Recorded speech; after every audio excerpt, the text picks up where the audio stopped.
ओम गणेशाय नमः। ओम महाकाल शिवाय नमः। भक्तों, स्वर्ण ज्वालेश्वर महादेव उज्जैन, भगवान शिव की, मेरे महादेव की बहुत ही अत्यंत प्रिय नगरी जिसमें स्थित है 84 महादेव, जिनकी यात्रा हम कर रहे हैं भक्तों। तो मेरे साथ बने रहिएगा इस 84 महादेव की यात्रा में। 84 महादेव की यात्रा में जो 6वें महादेव हैं, जिनकी कथा और जिनका महत्व आज हम सुनेंगे, उनका नाम है स्वर्ण ज्वालेश्वर महादेव। भगवान शिव स्वयं माँ भगवती पार्वती को बता रहे हैं, ये कथा सुना रहे हैं भक्तों। अब भगवान शिव के मुख से जो है हम ये कथा सुनेंगे तो इसमें कोई संशय करने वाली बात नहीं है। इसकी कथा हम सुनेंगे कि क्यों, कैसे स्वर्ण ज्वालेश्वर ये शिवलिंग की उत्पत्ति हुई, इसका नाम पड़ा, और क्या है इसका महात्म, इसके दर्शन पूजन का महात्म क्या है भक्तों। तो बड़े भाव से मेरे साथ इस कथा में बने रहिएगा। स्वयं भगवान अपने श्री मुख से ये कह रहे हैं भक्तों। भगवान शिव कहते हैं कि देवी, पूर्व काल में जब हम क्रीड़ारत थे और देवताओं के आग्रह पर अग्नि ने कपोत का रूप धारण कर हमारे तेज को ग्रहण कर लिया था, और उसे सह न पाने के कारण, यानी कि अग्निदेव जो है भगवान शिव के तेज को सह नहीं पा रहे थे, जलन हो रही थी उनको अंदर से, तो उसको उन्होंने गंगा जी में छोड़ दिया था, जिससे कार्तिकेय जी की उत्पत्ति हुई थी। उसी तेज का कुछ अंश अग्नि के मुख में रह गया था। अब देखिए भक्तों, बहुत लोगों को ये नहीं पता कि स्वर्ण यानी कि सोना जो धातु है जिसका हम आभूषण बनाते हैं, वो कहाँ से आई है, और वो स्वर्ण कौन है। मात्र एक धातु हम उसको समझते हैं, नहीं, बहुत ध्यानपूर्वक सुनिएगा। उसी से देखिए, जो अंश भगवान का तेज जो अग्नि के मुख में रह गया था, उसी से अग्निपुत्र कहलाने वाले स्वर्ण का निर्माण हुआ, यानी कि सोने का निर्माण हुआ। ये स्वर्ण, ये मेरे शिव का ही तेज है भक्तों, जिसके हम आभूषण बनाते हैं, आज पहनते हैं। ये मेरे भगवान शिव का तेज है जो अग्नि के मुख से निकला है। भगवान शिव कहते हैं कि जब कुछ तेज अग्नि के मुख में बचा था तो उस तेज की ज्वाला से मुख दग्ध हो रहा था, जल रहा था, भभक रहा था। तो उस दिव्य स्वर्ण, उससे जो है ये, उस दिव्य तेज से ये दिव्य स्वर्ण जो है वो उत्पन्न हो गया अग्नि पुत्र के रूप में। अब क्या हुआ, जब इतना स्वर्ण देखा सबने, इतना सोना देखा सबने, तो लोभ के वशीभूत होकर देवता, असुर, गंधर्व, मानव, यक्ष, किन्नर, पिशाच, साध्य, राक्षस, यहाँ तक कि पक्षीगण भी सभी सोने को प्राप्त करने के लिए दौड़ पड़े। सब कहने लगे ये मेरा है, ये मेरा है, ऐसा कह करके सब उसको लेने के लिए, सब के अंदर लोभ जाग गया और दौड़ पड़े, और महायुद्ध आरंभ हो गया भक्तों। कैसे महायुद्ध आरंभ हो गया, जैसे देवता थे वो देवताओं से, असुर असुरों से, मनुष्य मनुष्यों से, साथ सब भी आपस में लड़ने लगे। सब में युद्ध आरंभ हो गया। इसलिए आज भी भक्तों कहते हैं कि सोने का विवाद जो है, स्वर्ण जो है, वो विवाद का मुख्य कारण कहा जाता है। और इस तरह से ही वहां पर पिता जो है वो अपने पुत्र से, पति पत्नी से, पिता माता पुत्र से, भाई भाई से, भाई बहन से विवाद करने लगे। आज भी भक्तों यही होता है ना। अब असुर भी सभी जो है शस्त्र से प्रहार कर रहे थे, आपस में लड़ मर रहे थे, काट रहे थे एक दूसरे को।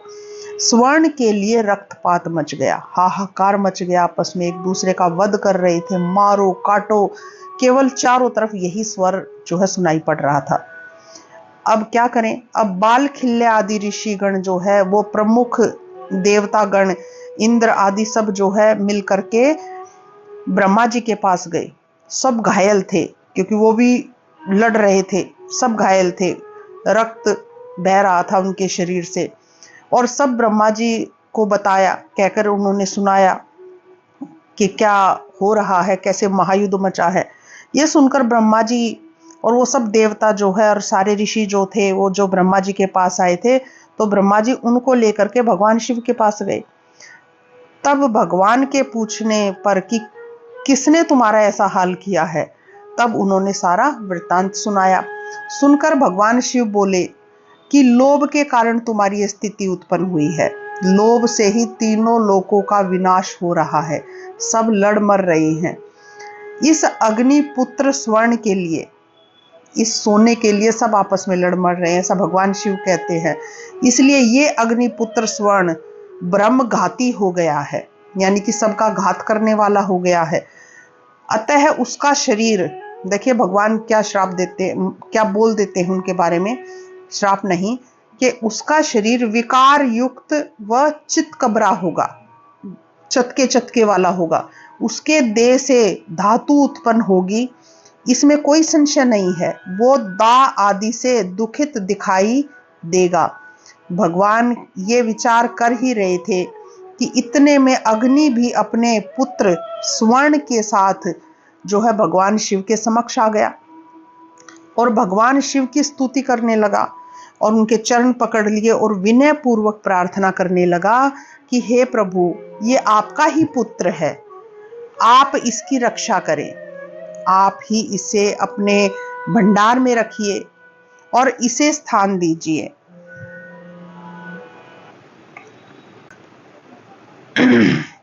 हे देव, आपके प्रसन्न होने पर ही लोग इसे प्राप्त कर सकेंगे। तो भक्तों, करो प्रार्थना। अगर स्वर्ण चाहिए है, चाहते हो, किसकी प्रार्थना करो? मेरे शिव की, क्योंकि स्वर्ण जो है उन्हीं की भक्ति से, उन्हीं के सानिध्य से, उन्हीं की अर्चना से आप प्राप्त कर सकते हो। अगर आप भगवान शिव की पूजा करेंगे, अर्चना करेंगे, उन्हीं से धन धान्य मांगेंगे, तो माँ भगवती देवी अपनी इच्छा से जितना आप चाहते हो उतना आपको प्रदान कर देंगे। ऐसे भगवान शिव और माँ भगवती पार्वती, जिनके जो भंडार भर देती है भक्तों।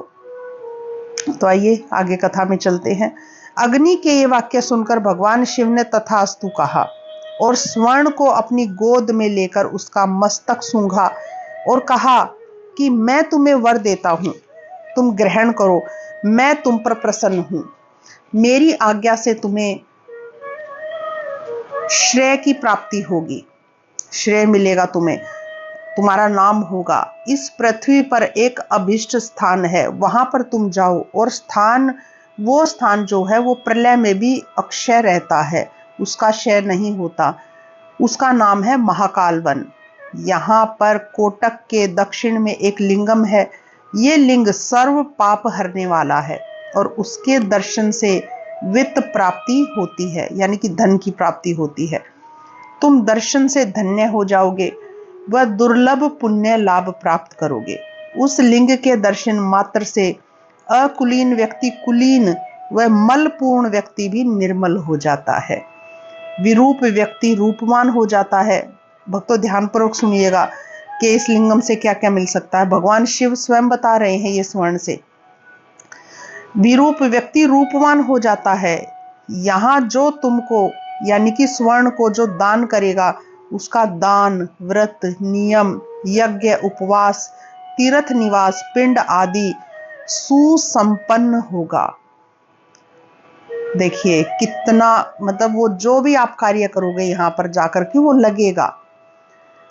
तुम यहाँ सभी रत्नों पर आधिपत्य प्राप्त करोगे। देखिए भक्तों, सारे रत्न सोने में ही जड़े जाते हैं। ये मेरे शिव ने ही स्वर्ण को वर दिया है। और मानव व देवताओं के प्रिय रहोगे। सभी मानव, सभी सोना चाहते हैं, सभी देवता जो है वो आभूषण पहनते हैं, सबका प्रिय है स्वर्ण धातु। ये मेरे शिव का ही वर है। तो हे देवी, इतना सुनकर वो अग्निपुत्र ज्वाला माल युक्त दिव्य और निर्मल हो गया। सोना जो है वो दिव्य, क्योंकि भगवान शिव ने बोला था चितकबरा होगा, तो भगवान ने उसको आशीर्वाद दिया, वर दिया, और वो दिव्य और निर्मल हो गया। और जब उस अग्निपुत्र स्वर्ण ने उस लिंग का दर्शन किया तो प्रसन्न हो उस लिंग ने कहा, आज से तुम पृथ्वी पर स्वर्ण और कंचन कहे जाओगे, ये तुम्हारे नाम होंगे। तुम सदा मेरे पास रहो, तीनों लोकों में तुम्हारी कीर्ति अक्षय होगी। इस प्रकार उस लिंग की बात सुनकर वो स्वर्ण निर्मल और ज्वाला माल युक्त शरीर और सूर्य के समान चमकदार हो, वहीं उस लिंग में रह गया भक्तों। उसने ज्वाला माल के समान दीप्ति लाभ प्राप्त किया, इसलिए स्वर्ण ज्वालेश्वर महादेव प्रसिद्ध हो गए भक्तों। बोलिए स्वर्ण ज्वालेश्वर महादेव की जय। जो मनुष्य भक्ति पूर्वक इस स्वर्ण ज्वालेश्वर महादेव इस लिंगम का पूजन करता है, अर्चन करता है भक्तों, उसे विजय, स्वयं भगवान शिव कह रहे हैं, देखिए सुनिए इसके महात्म को, उसे विजय, राज्य, ऐश्वर्य, दान, संपत्ति व अनंत पुत्र पौत्र संतति का लाभ प्राप्त होता है। मनुष्य ने जाने या अनजाने जो भी पाप किए हों, वो इस लिंग के दर्शन मात्र से नष्ट हो जाते हैं। देखिए भक्तों, क्या ही चाहिए हमें, क्या नहीं मिल सकता इसके अर्चन से, इसके दर्शन से। मनुष्य गया में पूजन या पिंडदान से जो फल प्राप्त करता है, इस लिंग के पूजन से उसे 2 गुना फल की प्राप्ति हो जाती है, इसमें संदेह नहीं है। ये स्वयं भगवान शिव कह रहे हैं भक्तों। और आगे सुनिए, 1,00,000 गायत्री का जाप से जो फल मिलता है, वो स्वर्ण ज्वालेश्वर की स्तुति करने मात्र से मिल जाता है। सिर्फ अगर भगवान स्वर्ण ज्वालेश्वर की स्तुति करें, इस लिंग के कीर्तन से सभी दान का फल भक्तों मिल जाता, सभी कुछ दान का। जो स्वर्ण ज्वालेश्वर की पूजा करते हैं, माँ लक्ष्मी उन पर सदा प्रसन्न रहती है। माँ लक्ष्मी की कृपा उन लोगों पर हमेशा होती है। भगवान कह रहे हैं, हे देवी, मेरी माया से मोहित होकर, ध्यानपूर्वक सुनिएगा भक्तों, मेरी माया से मोहित होकर कोई इस नाना गणों से रक्षित इस शिवलिंग के दर्शन नहीं कर पाते हैं, वे इस लिंग को नहीं देख पाते हैं। हे महादेवी, केवल मेरी कृपा होने पर ही इस लिंगम का दर्शन मिलता है। ये है इस महादेव की, इस लिंगम की अद्भुत महिमा भक्तों। के देखिए, अगर क्योंकि इस लिंगम का, स्वर्ण ज्वालेश्वर महादेव का इतना बड़ा महात्म है कि हर कोई इसका दर्शन नहीं कर पाता है। जिस पर केवल, ये स्वयं भगवान कह रहे हैं, जिस पर केवल सिर्फ मेरे शंकर की, मेरे महादेव की कृपा जिस भक्त पर होगी, वही केवल इसका दर्शन कर पाएगा। जो भक्त जो है, जिनका भगवान चाहते हैं कि कल्याण हो, तो वो भगवान शिव को प्रार्थना करें कि उज्जैन जाए तो इसके दर्शन कर पाए। नहीं तो आप जितना चाह लें, अगर भगवान शिव की कृपा नहीं होगी तो आप दर्शन नहीं कर पाएंगे भक्तों। तो ये बड़ी अद्भुत महिमा है इस लिंगम की। मेरे महादेव, मेरे शंकर, मेरे भगवान शिव सदा आपका कल्याण करें, उनकी कृपा आप पर हमेशा बनी रहे। इसी के साथ जो है ये वीडियो समाप्त होती है। अगली वीडियो में बने रहिएगा अवश्य, और इसको जितना जितना जितना हो सके आप शेयर कीजिएगा। ओम महाकाल शिवाय नमः भक्तों।